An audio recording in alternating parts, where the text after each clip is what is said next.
Sunday special chicken செய்யலாமா? Chicken செய்யறதுக்கு chicken first எடுக்கணும். அதுக்கு தான் போயிட்டுருக்கேன். அதாவது மாமா தான் போவாங்க, அவங்களுக்கு சர்ப்ரைஸாக செய்கிறேன்னா நான் தான் இன்றைக்கி கடைக்கு போயிருந்தேன். அம்மாவை கூட்டிகிட்டு போயிட்டேன் கூட.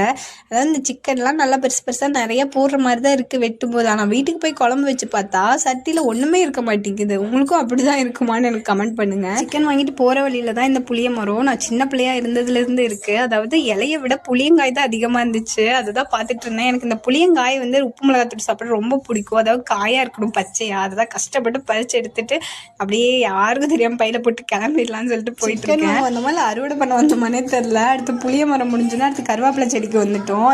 இப்போ எங்கள் வீட்டுக்கு வந்து போகிற வழியில் இந்த மாதிரி கருவேப்பிலை செடி, அதாவது அந்த வீட்டையே நாங்கள் கருவேப்பிலை வீடுன்னு தான் சொல்லுவோம். ஏன்னா பாருங்களேன், என் வீடு வீட்டுக்கு முன்னாடி ஃபுல்லாக கருவேப்பிலையாக தான் இருக்கும். பாருங்கள், வாசப்படியில் கூட கருவேப்பிலை தான் இருக்கும். கருவேப்பிலை செடியாக ஃபுல்லாக வளர்ந்துருக்கு.